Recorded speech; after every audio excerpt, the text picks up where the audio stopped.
Hey everyone, Adam and Jay from the Aeroworks Productions Workshop and vlog number 2. Today we're going to be talking about mobile apps, and we've got a variety of them to talk about today. Jay, which ones are you using? Well, I like the Drone Buddy app. The reason I like that one is one actually we just found. And what I like most about that is it's nice and clean, and it's just really easy to use. There's not a lot of stuff on there, but enough information so when you go to fly that it's all there. You got your temperature, and what I like, spinny things. It's got a nice little windmill on here that spins to tell you the speed of the wind, and then it also gives you the KP. That's great. Now, one of the other ones that we've been trying recently is UAV Forecast, and this, again, a lot of these apps, guys, they give you, we kind of break them down into 2 categories: weather, or weather, more weighted on the weather side, and then you have more of the no-fly zone, FAA kind of, maps for commercial operators, or even for hobbyists for that matter. One that we've been using recently is UAV Forecast, and not only does that one give you the current weather where you're at, the winds, the KP index, but they have a chart that actually breaks it down by the hour, which is nice. So if you're out trying to do a job at, let's say, between 1 and 3 tomorrow, you can get an idea when the winds and the KP index is either at its highest or lowest, and you can kind of fly accordingly to the chart. What is KP index? Just go through that real quick. Well, yeah, KP index, a lot of people wonder what that is. We look at it in some of these apps.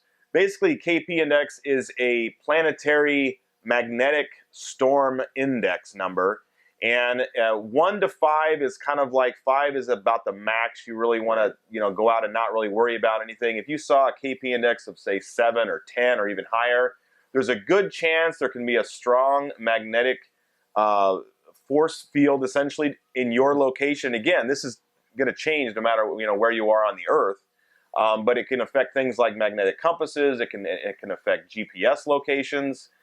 So when you're relying on GPS for return to home and things like that, and there's a high KP index, there's a good chance that may throw things off a little bit.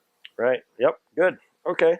The no-fly zone are on most of the apps, so and that gives you a little bit of an idea on where you're at. And if you're in a no-fly zone, well, then you better be doing your paperwork to make sure that you're able to fly in that area. Right.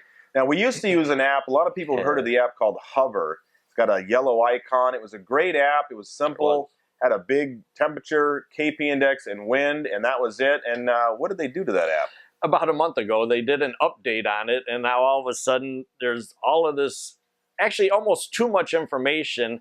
I guess not really, but when you look at it, you just want something simple, boom, weather, temperature, and wind. Yeah, it seemed like they took all the information you really wanted and shrunk it down really small, and then put a bunch of information you really don't care about and filled up the screen. So, I hope that they maybe take some feedback on that and take it back to the way it was, and we'll show you some screenshots on before and after. But yeah, we used to use Hover quite a bit, but it really turned us away when they changed up the latest update. So. Yeah, and if you have an app that you like to use that we didn't cover, which there's many of them, and there's something that you like about it, please comment and let us know, and don't forget to like and subscribe to our channel. Right. And one other one, I want to touch on a couple really quick apps and services that are available, especially if you're a commercial operator like we are. The Before You Fly app, which is an FAA app, not only does that allow you to look at things like no-fly zones, TFRs and NOTAMs, and weather. It's a great app if you're trying to figure out spatial orientation, figuring out where you're at, because when we're out there working commercially, we have to know if we're in an airport's airspace, whether or not a NOTAM needs to be filed or contact with the airport needs to happen. The other one, if you're already a pilot, the AOPA, or the Airline Owners and Pilots Association, offers a lot of great services. Being a member for them, not only do you get discounts on things, but they have a TFR email alert system that's really nice. So we may be scheduling a flight, a week from now, and then I'll get an email in the email that there's a presidential TFR next Thursday between 1 and 5. So those are things that you can think about when you are going to go out and fly. you want to not only worry about the weather, but worry about things like TFRs and other things that might pop up.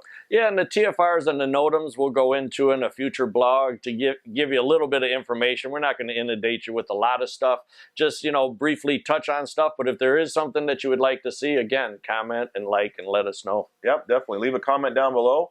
But I think we're all good. We're all done with vlog number 2. Drone vlog number 2. Drone vlog number 2. Again, guys, like and subscribe. Leave a comment down below, and we'll catch you on the next vlog. We're in the books.